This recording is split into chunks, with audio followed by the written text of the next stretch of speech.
Voilà, donc nous allons faire une vidéo en direction de Cuges-les-Pins pour montrer que la Model 3, la Tesla, les Tesla sont des voitures qui sont agréables autant à conduire qu'à ne pas conduire. Parce qu'en effet, quel intérêt de conduire comme un calu, comme on dit, sur l'autoroute, prendre des risques, en faire prendre aux autres, quel intérêt de conduire soi-même sur une autoroute alors que tout le travail consiste à conserver la vitesse avec le pied, ce qui est pénible, et maintenir sa voiture au milieu de la file par des mouvements microscopiques du volant, ce qui est stupide, fatigant et inintéressant. Comme je le disais à l'époque, un ordinateur pourrait très bien le faire, et maintenant c'est le cas. La Tesla le fait particulièrement bien.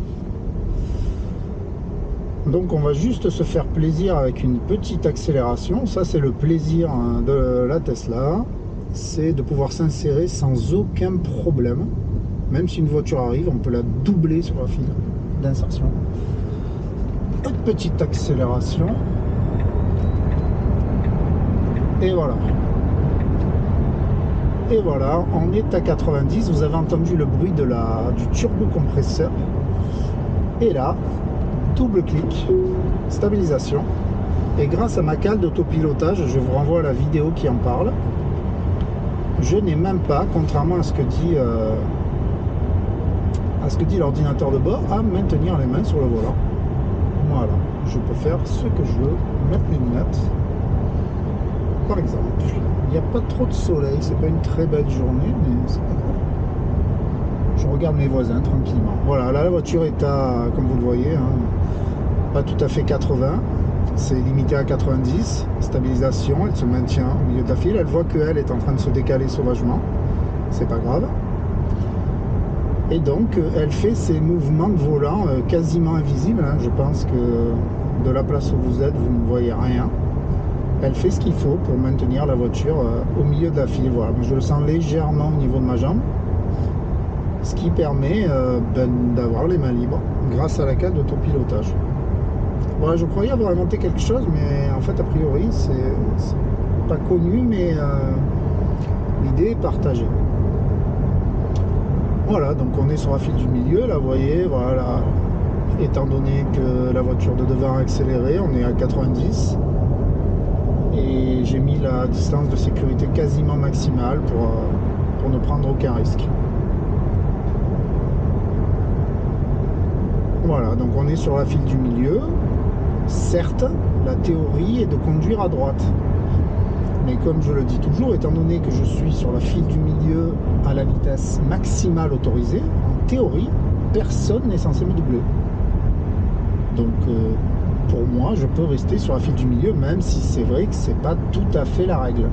Et en tout cas, tous ceux qui me doubleront par la droite, eh bien, ça sera des gens qui ne respectent pas la limitation. Par la gauche, pardon. Et encore moins par la droite, si quelqu'un se permet de me doubler par la droite. Parce que non seulement il dépasse la limite, alors là, c'est intéressant. Vous voyez, ça s'est désactivé tout seul, sans rien dire. C'est super sympa. Excellent. Sans même m'avertir. À moins que je regardais pas... à moins que j'ai pas regardé. Mais normalement, quand on met pas les mains sur le volant et si l'ordinateur ne détecte pas de résistance au niveau du volant, ça devient bleu, ça clignote pour dire qu'il faut absolument bouger légèrement le volant. Là, il s'est rien passé, je crois. Je regarderai la vidéo encore. Et ça s'est désactivé d'un coup sec. Bon, qu'importe. Dans tous les cas, c'est vrai qu'une chose est vraie, c'est qu'il faut continuer quand même à surveiller la route. En gros, la voiture pilote pour vous et vous êtes un surveillant de ce qu'elle fait en permanence.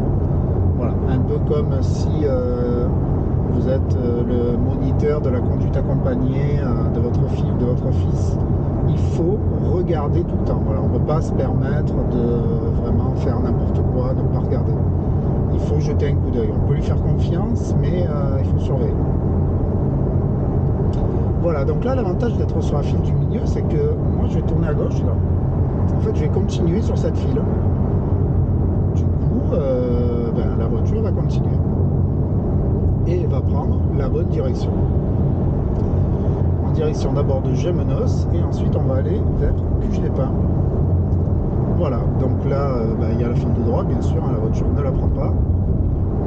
Elle reste sur cette file à 80 parce que le véhicule de devant ne va pas très vite et j'ai demandé une distance de sécurité maximale et voilà, ça c'est encore le volant s'est encore désactivé sans m'avertir. Je pense qu'en fait je serre trop, c'est le jean qui serre trop. Voilà, je repasse en automatique, mais quand même c'est quand même inquiétant parce qu'en plein virage si elle se désactive comme ça, c'est quand même un peu embêtant. Voilà, donc ça fait juste un bip et vous perdez la main. Donc après il y a la correction de trajectoire active qui va s'activer, mais bon, c'est quand même voilà, c'est le jean qui résiste trop.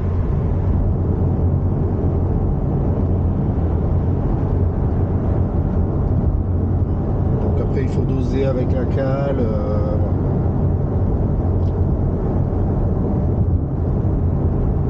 Voilà. Je sentais trop effectivement les mouvements du volant. Donc vous voyez là, il y a les virages, hein, la voiture suit la ligne. Même d'ailleurs beaucoup mieux hein, qu'un être humain qui doit essayer de conserver, de rester au milieu de la ligne. Voilà, donc ça ralentit devant, bien sûr la voiture ralentit pour conserver la distance de sécurité.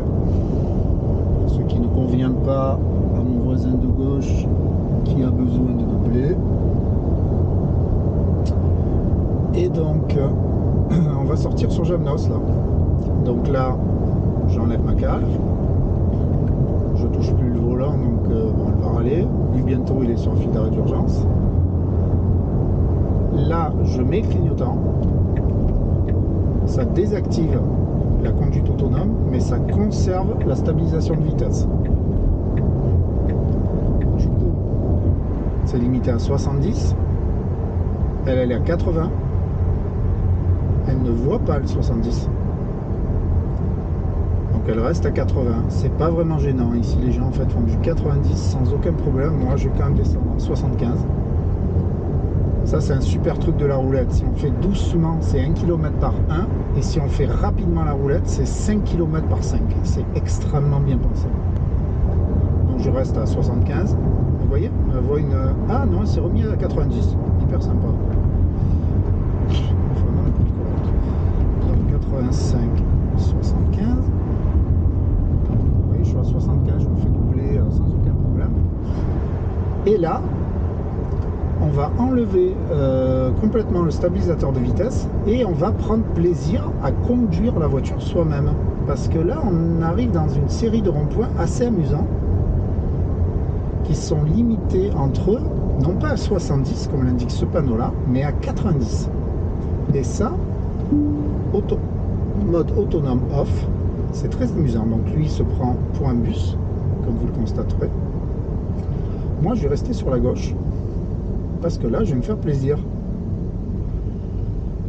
Alors on est parti. Lui je l'aurai pas, lui je l'aurai pas. Je suis obligé de freiner. Ok. Voilà. Essayer de pas trop lui rentrer dedans. Et là donc c'est limité à 90 en fait entre les ronds-points. Donc je peux.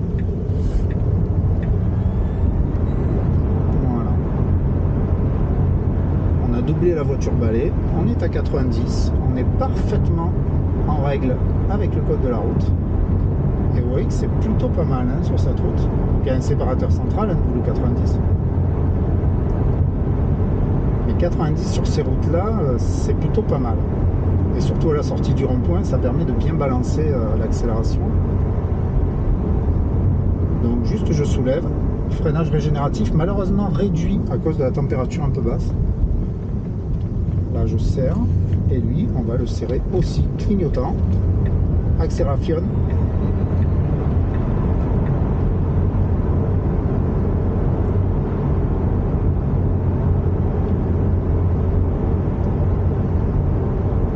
Voilà, je crois qu'il reste encore un petit rond-point comme ça et après on arrivera dans les routes virevoltante de Cuge-les-Pins. Alors certains n'aiment pas, mais quand on est au volant, c'est plutôt sympa. Donc là, encore une petite ligne à 90. On va se faire une ligne, comme on dit. Accélération. Voilà, un léger dépassement, mais un plaisir vraiment cool. Donc après, par contre, la route est limitée à 80, ce qui est normal parce qu'il n'y a pas de séparateur central. Mais 80 dans les virages que vous allez voir, c'est plutôt fun aussi. Le soleil se lève, c'est assez sympa.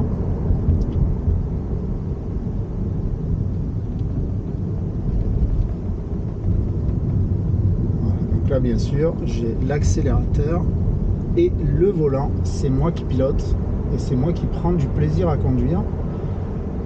C'est pas du tout le même que celui qu'on prend quand on laisse la voiture conduire et qu'on a vraiment l'impression d'être au 21e siècle et pas d'utiliser une technologie ultra vieillissante où il faut passer des rapports, tourner un volant, appuyer sur une pédale, voilà. On a vraiment une sensation de modernisme fantastique et très agréable. Et là, ben en fait c'est la même. C'est la même parce que vraiment la voiture agit vraiment au micromètre, c'est impressionnant. Les suspensions sont vraiment très bien réglées. L'accélération est phénoménale et le fait qu'on n'ait pas à freiner, là je freine pas, hein, là je soulève simplement mon pied de l'accélérateur, je ne le double pas par la droite.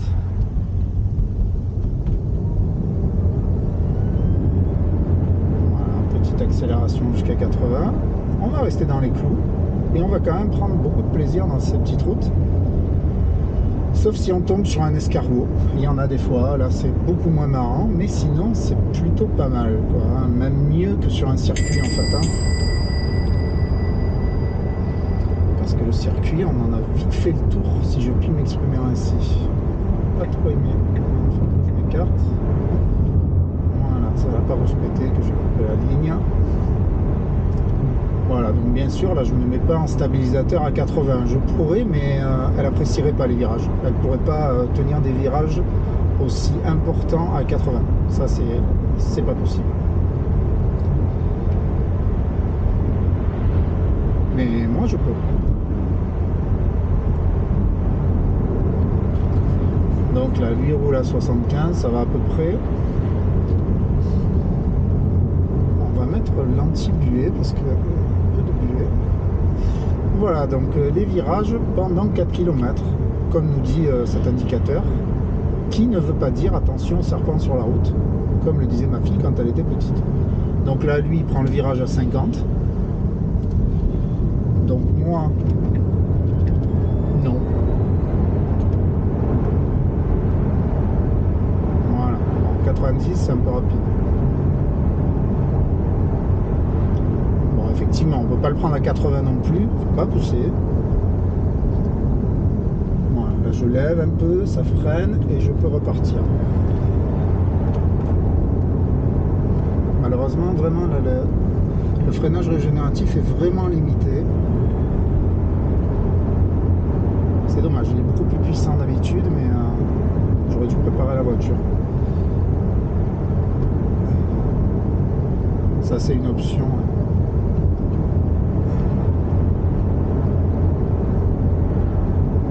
Il n'y a personne, c'est plutôt sympa.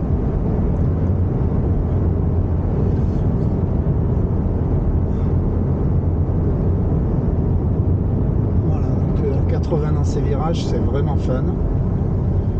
J'ai quand même de freiner un peu.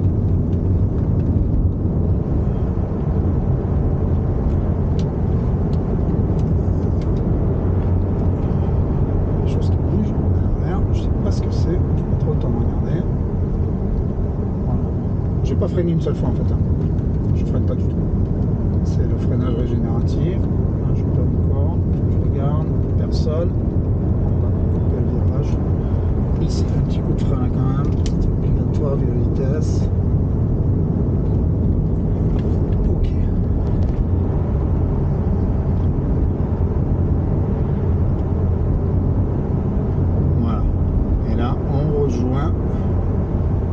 horde d'escargots. Donc mon record, c'est un doublage de 3 escargots à la file, mais là, ça va pas être possible. En plus de ça, il y a une ligne blanche que je ne couperai pas. Et là, on est à 60, 50 même, parce que c'est vrai que le virage est tellement dangereux que là, on peut rien faire, c'est impossible. Mais bon, c'était bien sympa déjà. Et comme vous voyez, la route est plutôt agréable. Le soleil s'est levé. Et je vais aller m'entraîner au drone à mon club de modélisme. Celui de devant, finalement, il se débrouille pas trop mal.